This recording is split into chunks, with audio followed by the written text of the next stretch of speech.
Dans ce livre, En homme libre, il y a à la fois vos propositions, à la fois votre parcours. Vous faites la tournée des librairies en ce moment, hein, vous évoquiez vos différents voyages. Que vous disent les Français quand ils viennent vous voir? Est-ce qu'ils vous reprochent votre bilan? Est-ce qu'ils vous disent vous êtes trop associé à Emmanuel Macron, il faut vous en détacher? Je crois que vous avez déjà commencé un peu à vous en détacher. J'ai fait des séances de dédicace. Bon, pareil, les Français qui viennent vous voir dans une séance de dédicace pour dédicacer votre livre, en général, c'est des gens qui vous soutiennent plutôt. Laurence Ferrari, alors je ne pense pas que c'est pas tous les Français, mais en tout cas, les Français qui viennent, non, il y a des encouragements, il y a des questions sur le fond.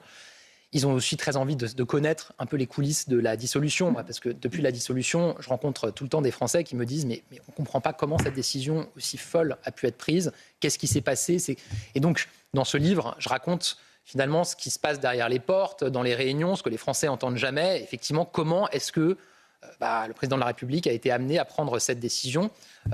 Et comment vous la prenez au dernier moment, à 18h30 en même temps que tous les Français, juste avant qu'ils ne la prennent. Notre ami Pascal Pro, voilà, ou après manifestement après, voilà. Mais tant mieux pour lui. Mais effectivement, je raconte tout ça parce que les Français ont envie en tout cas beaucoup de Français ont envie de savoir. Et donc effectivement, il y a une partie très détaillée où je raconte presque minute par minute ce qui s'est joué les jours et les semaines qui ont précédé. Donc je poursuis ces séances de dédicace. Je serai demain à Lyon, à la librairie de Citre, pour échanger avec les Français. La tournée de France. Que devez-vous à Emmanuel Macron?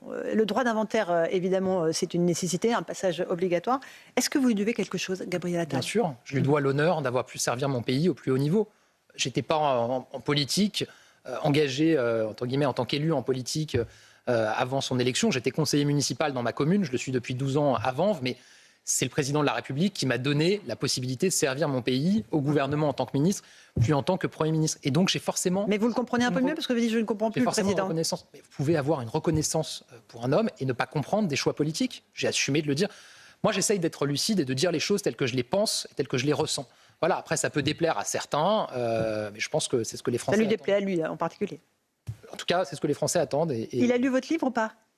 Je ne sais pas. Il l'a reçu? Je lui ai envoyé, mais je ne sais pas s'il l'a lu. Il se passe beaucoup de choses dans le monde, donc ça ne me choquerait pas qu'il n'ait pas eu le temps de le lire encore. Il est sorti il y a quelques jours.